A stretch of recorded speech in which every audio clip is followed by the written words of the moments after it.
Hello friends, स्वागत है आप सभी का हमारे चैनल स्टडीजिनिक्स में। दोस्तों, आज के इस वीडियो में हम साइंस के 5000 क्वेश्चन की सीरीज का पार्ट 13 डिस्कस करने वाले हैं, जिसमें हम 10 क्वेश्चन को डिटेल में डिस्कस करेंगे। तो करते हैं वीडियो को स्टार्ट। तो पहला प्रश्न में दे रखा है। पहला प्रश्न हमारे सामने है, निम्नलिखित में से किसको सौंदर्य विटामिन बी कहा जाता है? सौंदर्य ब्यूटी विटामिन बी किसे कहते हैं? सौंदर्य विटामिन। तो दोस्तों, विटामिन ई जो होता है, विटामिन ई को सौंदर्य विटामिन कहते हैं। यह बालों आदि का रंग, रूप और शरीर का रूप में सहायक होता है। तो ब्यूटी विटामिन यानी सौंदर्य विटामिन विटामिन ई को कहते हैं। चलते हैं आगे। अगला प्रश्न है हमारे सामने, प्रश्न नंबर 2 है, आयोडीन की कमी से रोग होता है। कौन सा रोग आयोडीन की कमी से होता है? दोस्तों, आयोडीन की कमी से जो रोग होता है वो होता है गेंगा रोग। गेंगा रोग जो होता है ये आयोडीन की कमी से होता है। दोस्तों, रतुंदी जो रोग होता है ये विटामिन ए की कमी से होता है। नाइट ब्लाइंडनेस जिसे हम कहते हैं रतुंदी, ये विटामिन ए की कमी से होता है। चलते हैं आगे। अगला प्रश्न में दे रखा है, प्रश्न नंबर 3, कौन सा विटामिन प्रतिरक्षा प्रदान करता है? यानी एंटीबायोटिक प्रतिरक्षा प्रदान करता है। तो दोस्तों, विटामिन सी जो होता है, विटामिन सी एस्कोर्बिक अम्ल होता है। विटामिन सी होता है एस्कोर्बिक अम्ल। ये शरीर में प्रतिरक्षा का सबसे बड़ा दाता होता है। सबसे ज़्यादा प्रतिरक्षा यानी एंटीबायोटिक यही काम करता है, प्रतिरक्षा का। तो दोस्तों, विटामिन सी जो होता है वो कट्टे फलों से प्राप्त होता है, ये आपको पता ही होगा। चलते हैं अगले प्रश्न की ओर। अगला प्रश्न में दे रखा है, प्रश्न नंबर 4, शुष्क बर्फ का संघनित रूप, यानी शुष्क बर्फ किसका संघनित रूप है? शुष्क बर्फ जो होती है दोस्तों, वो ठोस कार्बन डाइऑक्साइड होती है। दोस्तों, कार्बन डाइऑक्साइड जो होती है, ये ठोस कार्बन डाइऑक्साइड जो होती है उसे शुष्क बर्फ कहते हैं। दोस्तों, जो ठोस कार्बन डाइऑक्साइड होती हैं वो ऊर्ध्वपातक होती हैं। ऊर्ध्वपातक यानी अगर जो ठोस कार्बन डाइऑक्साइड हैं, अगर उसे गर्म किया जाए तो सीधे ऊर्ध्वपातन हो जाता है, उसका लिक्विड नहीं बनता है। चलते हैं अगले प्रश्न की ओर।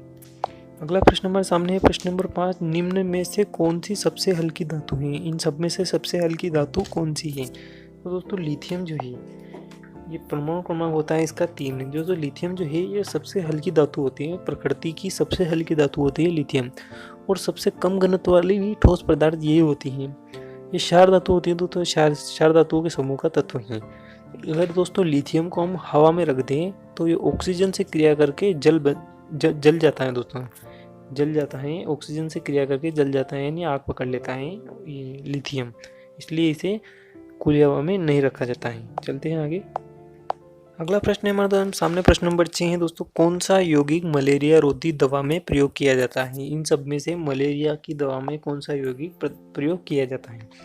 दोस्तों, क्लोरोक्विन जो है, ये क्लोरोक्विन ही मलेरिया की दवा में प्रयोग किया जाता है। दोस्तों, आपको याद होगा अभी जो वर्तमान में क्लोरोक्विन जो कोरोना वायरस को रोकने के लिए भारत से बहुत देशों ने मांग की है, वही क्लोरोक्विन है जो मलेरिया की दवाई में उपयोग किया जाता है। चलते हैं अगले प्रश्न की ओर। दोस्तों, अगला प्रश्न है हमारे सामने, प्रश्न नंबर 7 है, निम्नलिखित में से कौन सा युग्म सही नहीं है? इन सब में से कौन सा युग्म जोड़ा सही नहीं है?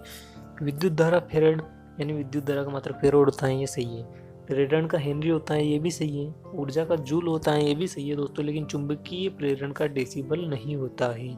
चुंबकीय प्रेरण का दोस्तों टेस्ला होता है। टेस्ला जो होता है वो चुंबकीय प्रेरण का मात्रक होता है। इसलिए ऑप्शन नंबर डी इसका सही हो जाएगा, क्योंकि ये सही नहीं है। चलते हैं अगले प्रश्न की ओर।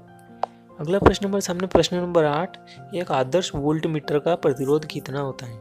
दोस्तों, आदर्श वोल्ट मीटर जो होता है, वोल्ट मीटर, आदर्श वोल्ट मीटर का प्रतिरोध अनंत होता है, यानी असीमित होता है, क्योंकि यह समांतर श्रेणी में उपकरणों से जुड़ा हुआ होता है। जो उपकरण होते हैं उनसे समांतर श्रेणी में वोल्ट मीटर जुड़ा होता है। दोस्तों, आदर्श अमीटर जो होता है, आदर्श अमीटर का प्रतिरोध 0 होता है, क्योंकि यह जो होता है ये श्रेणी क्रम में जुड़ा हुआ होता है। सभी उपकरणों से श्रेणी क्रम में जुड़ा हुआ होता है। चलते हैं अगले प्रश्न की ओर। अगला प्रश्न है हमारे सामने, प्रश्न नंबर 9, तापमान कम होने पर ध्वनि की गति के साथ क्या होता है? दोस्तों, जब तापमान कम होता है तो तापमान कम होने से क्या होता है? दोस्तों, तापमान कम होने के कारण जो अणु होते हैं ध्वनि के, जो अणु होते हैं हमारे पर्यावरण के, जो दोस्तों वो अणु तापमान कम होने के कारण पास पास आ जाते हैं। तो पास पास आने के कारण क्या होता है दोस्तों, जो ध्वनि होती है हम बोलते हैं उसकी गति बढ़ जाती है। तो यही होता है कि तापमान कम होने के कारण ध्वनि की गति बढ़ जाती है। इसलिए ऑप्शन नंबर ए इसका सही हो जाएगा दोस्तों, ऑप्शन नंबर ए। चलते हैं अगले प्रश्न की ओर। अगला और अंतिम प्रश्न हमारे सामने, प्रश्न नंबर 10, एक विद्युत सर्किट में प्रतिरोध 55 ओम और विद्युत धारा 4 एम्पियर है, तो वोल्टता क्या होगी? दोस्तों, विद्युत सर्किट में प्रतिरोध 55 ओम है और विद्युत धारा 4 एम्पियर है। तो दोस्तों, वोल्टेता का फॉर्मूला क्या होता है आपको पता होगा दोस्तों। वोल्टेता का फॉर्मूला होता है विद्युत धारा इंटू प्रतिरोध, विद्युत धारा इंटू प्रतिरोध। तो दोस्तों विद्युत धारा है हमारे पास 4 एम्पियर और प्रतिरोध है हमारे पास 55 ओम। तो 4 इंटू 55 हो जाएगा दोस्तों, यानी 220। तो यानी ऑप्शन नंबर 20 का सही हो जाएगा। तो ये आसानी से आपको ये हो जाएगा दोस्तों। अगर वीडियो आपको पसंद आए तो लाइक शेयर सब्सक्राइब जरूर करें, हमारे साथ जुड़े रहे। धन्यवाद दोस्तों।